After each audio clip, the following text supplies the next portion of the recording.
Ok, alors il y a encore des brachot qui ont un statut un petit peu particulier et qui ont un agencement qui est mentionné dans la Gemara, c'est pas dans le même passage qu'on en parle.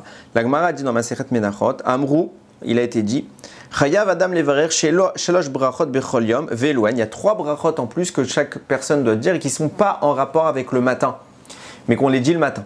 Ok, donc on les inclut dans Birkot HaShachar, mais c'est plus les bénédictions sur la gestion du monde, etc. Là, c'est plus personnel. Jusqu'à maintenant, c'était général, qui réveille les morts, qui nous donne la capacité de discerner entre le jour et la nuit, etc.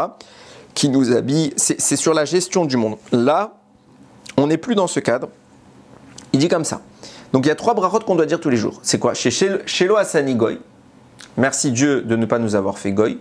Shelo Asani Aved, merci de ne pas nous avoir fait esclaves. Shelo Asani Isha, et merci Dieu de ne pas nous avoir fait femme. Alors évidemment, quand on lit ça, tout le monde se pose la question, c'est un peu misogyne, ou voire même raciste vis-à-vis des goïms, misogyne vis-à-vis des femmes, merci de ne pas nous avoir fait femme. Et les femmes, est-ce qu'elles disent merci de ne pas nous avoir fait homme? La réponse c'est non, elles ne disent pas ça, et on va maintenant comprendre. Dafka. Il faut les dire spécialement dans cet ordre. D'abord, Shelo Asani Goy. Merci de ne pas nous avoir fait goy. Shelo Asani Aved, de ne pas nous avoir fait esclave. Et Shelo Asani Isha, de ne pas nous avoir fait femme. Il explique, dans cet ordre. Pourquoi? Parce qu'en fait, tout l'objectif de ces brachot-là n'est pas... on ne parle pas du statut corporel. Aucun rapport. On parle du statut en rapport avec le nombre de mitzvot. Et quand on dit merci de ne pas nous avoir fait goy, bah, tout simplement parce que le goy il a que 7 mitzvot.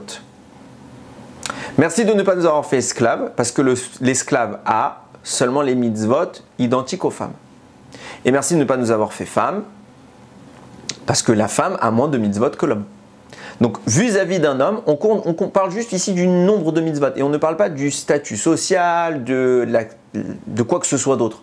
Du vis-à-vis de l'homme que nous on a plus d'astreintes religieuses, plus de mitzvot à accomplir que la femme, c'est pour nous un cadeau. Pour la femme, c'est pas un cadeau. Il y a toute une explication. J'avais fait une fois un shiur sur ça. Il est dans les livres. Je crois que c'est dans Vaïkra. Je pose la question. Le titre, il s'appelle La Torah est-elle misogyne? Donc, vous pouvez regarder là-bas pour plus de détails. Mais comprenez bien dans la technique. Là, je parle maintenant la pensée. Ça, c'est le shiur que j'ai fait là-bas. Dans la technique, on compte les mitzvot. Celui qui a plus, il remercie Dieu. Tu m'as donné plus, tout simplement. Donc, les goïms ont très peu. Donc, ils sont en premier mentionnés.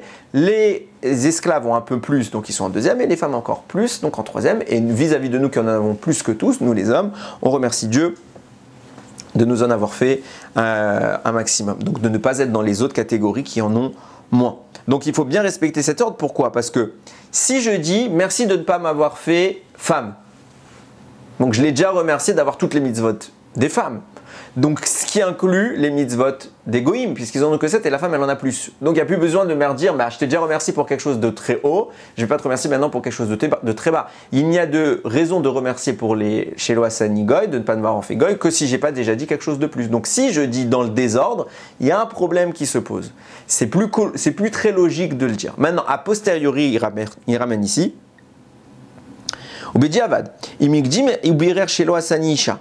Kodem sheyivarer shelo asani goy, veshelo asani aved, veshelo asani aved. Donc si maintenant le type il s'est trompé, il a dit Baruchat Hashem shelo asani isha, merci de ne pas m'avoir fait femme. Donc avant d'avoir dit merci de ne pas m'avoir fait goy, avant de m'avoir dit merci de ne pas m'avoir fait esclave, alors il n'y a plus vraiment de logique de dire les autres bénédictions, mais a posteriori, on aura le droit de le dire quand même. Rachaï levarer lecharkan, il pourra quand même malgré tout le dire. Vechen imigdim shelo asani aved, shelo asani isha, même si j'ai dit avant shelo asani aved. Est-ce que je peux dire Shelo Asani Goy? Je peux toujours le dire, il n'y a aucun problème.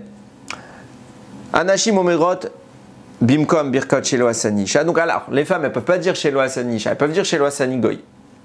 Elles diront Shelo Asani Goya. Ok? Merci de ne pas m'avoir fait Goya. Elles pourront dire merci de ne pas m'avoir fait esclave, Shelo Asani Shifra.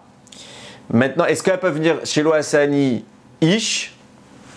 Merci de ne pas m'avoir fait un homme. Non. Pourquoi? Parce que, encore une fois, tout le sujet ici, c'est de compter le nombre de bénédictions, de mitzvot à accomplir. L'homme a plus de mitzvot, donc tu ne vas pas me dire merci de ne pas m'avoir fait beaucoup de mitzvot. C'est pas ça. Parce que puisque on parle ici en termes de nombre, elle s'arrête là. La femme, elle ne peut plus dire chez Shelo Asani Ish.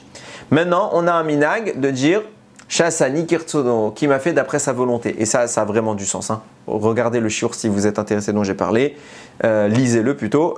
J'explique toutes ces choses-là dans la pensée. Maintenant, dans la technique, est-ce qu'elle peut dire Shelo Shasani Kirtsono, merci Dieu de m'avoir fait selon ta volonté? Réponse oui. Maintenant, elles ne peuvent pas dire Baruch Ata Hashem Elokeinu melech haolam. Elles doivent sauter ça. Elles le diront Belo Askarat Shemu Malchut. Elles diront juste Baruch Shasani Kirtsono, béni soit celui qui m'a fait selon sa volonté. Pourquoi? Elles ne diront pas Elokeinu melech haolam. Le Rosh y rapporte, et c'est un principe de base, c'est une bracha qui n'est pas mentionnée dans le Talmud. Celle-là. Elle est venue plus tard. C'est les Talmidei Chachamim qui ont suivi, qui ont institué cette bénédiction. Et toutes les brachot qui ne sont pas mentionnées dans le Talmud, on est réticent à les dire avec le nom d'Hachem parce que on aime à s'appuyer sur les géants qui étaient les auteurs du Talmud. Donc, les femmes ne peuvent pas dire la mention Elokeinu melech haolam. Maintenant, il y a des brachot qui ne sont pas mentionnés dans le Talmud, mais qu'on dit quand même Elokeinu melech haolam parce que la catégorie des Géonim, qui était très très très grande dans la Torah, c'est une génération de sages, eux le disaient dans leurs écrits. Donc puisque eux le disaient, on assure qu'ils s'appelaient. Mais comme la bénédiction Shasani Kirtsono, elle est venue beaucoup plus tard dans l'histoire, et c'est une bonne chose qu'elle soit venue, hein, mais beaucoup plus tard dans l'histoire, les Chachamim ont été plus timides dans leur capacité à mentionner le nom d'Hachem. Donc, la femme dit bien Shasani Kirtsono, mais elle ne dit pas Elokeinu melech Baruch Ata Hashem Elokeinu melech haolam. Elle dit Baruch Shasani Kirtsono. Baruch Adonai Leolam. Amen ve Amen.